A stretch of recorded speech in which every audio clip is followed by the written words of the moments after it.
గౌరవ ఇరిగేషన్ శాఖ మంత్రివారు ఉత్తమ్ కుమార్ రెడ్డి గారి ఆదేశాల మేరకు అదేవిధంగా ఎస్పీ గారు ఆధ్వర్యంలో ఇరిగేషన్ శాఖ సిఈ గారు వాళ్ళ సమన్వయంతో హుజూర్ నగర్లో ఒక రైతులతో లిఫ్ట్ ఇరిగేషన్లో జరుగుతున్న మెయింటెనెన్స్ విషయంలో, ప్రత్యేకంగా దీంట్లో జరుగుతున్న థెఫ్ట్ విషయంలో ఒక కోఆర్డినేషన్ మీటింగ్ రైతులతో ఇక్కడ ఏర్పాటు చేయడం జరిగింది.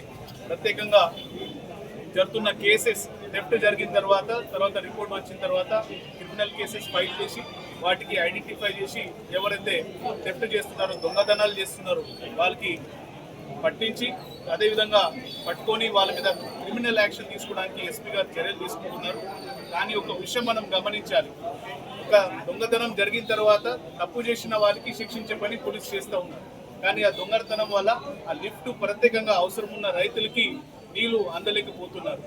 అది ప్రత్యేకంగా మానిటర్ చేయడానికి, ఆ లిఫ్ట్లు సజావుగా రెగ్యులర్గా నడిపించడానికి ప్రత్యేకంగా రైతులు వాళ్ళంతా కూడా ఎవరైతే బెనిఫిషరీస్ ఉన్నారో, ఆయకట్ కింద ఉన్న రైతులు ఉన్నారో వారు ముందు వచ్చి వాళ్ళ ప్రాంతంలో ఏర్పాటు చేసిన లిఫ్ట్ ఇరిగేషన్ అసెట్స్ ఏదైతే ఉన్నాయో, పంపులు కావచ్చు, ట్రాన్స్ఫార్మర్లు కావచ్చు, వైర్స్ కావచ్చు, ఇతర స్టార్టర్ కానీ ఇతర సంబంధించిన అంశాలు కావచ్చు, అది ప్రత్యేకంగా ప్రొటెక్ట్ చేయాల్సిన అవసరం ఎంతైనా ఉన్నది.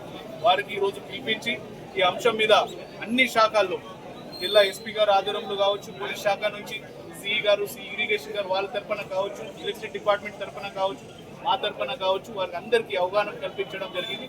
రెగ్యులర్గా ఈ మానిటరింగ్ కోసం కూడా అందరి శాఖల సమన్వయంతో ఒక ప్రత్యేకమైన ప్రణాళికతో ముందుకు పోవాలని ఆ ప్రణాళిక తయారు చేసి, అదేవిధంగా మంత్రి గారికి కూడా దీనికి సంబంధించి ఫీడ్బ్యాక్ ఇచ్చి లోకల్లో తీసుకోవాల్సిన చర్యల గురించి మనం ఒక ఆఫీషియల్ ఇన్స్ట్రక్షన్స్ కూడా ఇవ్వబోతున్నామని మీకు ఈ సందర్భంగా తెలియజేస్తా ఉన్నాం.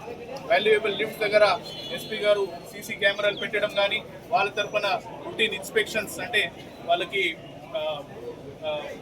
ఏదైతే పెట్రోల్ వెహికల్స్ ఉంటాయో పెట్రోలింగ్ టైంలో విజిట్ చేయడం కావచ్చు, ఇరిగేషన్ ఆధ్వర్యంలో కన్సర్న్ ఇంజనీర్స్ అక్కడ ఉన్న మిగతా సిబ్బందులు వాళ్ళ ద్వారా కూడా రెగ్యులర్ అక్కడ ఫాలోఅప్ చేయడం కావచ్చు, ఎలక్ట్రిసిటీ డిపార్ట్మెంట్ వాళ్ళ అసెట్స్ కూడా కోఆర్డినేట్ చేసే విధంగా ఇది అందరు సమన్వయంతో చేస్తేనే ఇది మనకి కాపాడుకోవడానికి ఆస్కారం ఉంటుంది.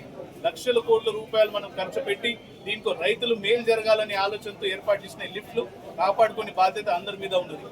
మనం నిఘా పెడితే దీంట్లో ప్రత్యేకంగా బెనిఫిట్ అవుతున్న రైతులు ఎక్కడైనా తప్పు జరుగుతుంది వెంటనే దృష్టికి తీసుకొస్తే వారికి మనం క్రిమినల్ పరంగా అంటే పోలీస్ ఆధ్వర్యంలో వాళ్ళకి చట్ట లోబడి ఉండి వారి మీద చర్యలు తీసుకోవడం కావచ్చు, ప్రత్యేకంగా ఇరిగేషన్ ఎలక్ట్రిసిటీ సంబంధించిన అంశాలు కూడా వారు కోఆర్డినేట్ చేసే విధంగా చేసుకోవడానికి ఆస్కారం ఉంటుంది. మీ ద్వారా కూడా, ప్రెస్ మీడియా ద్వారా కూడా ఎవరైతే ఇట్లాంటి తప్పు ఆలోచన ఉన్నారో ఉంటే మాత్రం మీరు ఖబర్దార్. మా ఎస్పీ గారు వాళ్ళ బృందం తప్పు జరిగిందంటే ఖచ్చితంగా ఉన్న తప్పు చేసి వాళ్ళు కేసు ఫైల్ చేసిన తర్వాత వేరే రాష్ట్రాలు కూడా పోయి, మహారాష్ట్రలో పోయి వారికి పట్టుకొని తీసుకొచ్చి వాళ్ళకి న్యాయస్థానం ముందు నిలబట్టి వాళ్ళ మీద శిక్ష ఇప్పించే విధంగా చర్యలు వాళ్ళు ఉన్నారు. సో ఇట్లా ఆలోచన చేసే వాళ్ళు కూడా మీరు, ఎందుకంటే ఆలోచన చేసే వాళ్ళకి శిక్ష లేదు, కానీ చేసినప్పుడు ఖచ్చితంగా వాళ్ళు పట్టుకోవడం జరుగుతున్న ఆ భయం మాత్రం వాళ్ళకి ఉండాలి. సో మనం అందరూ ఈ విషయంలో కోఆర్డినేట్ చేయాలి.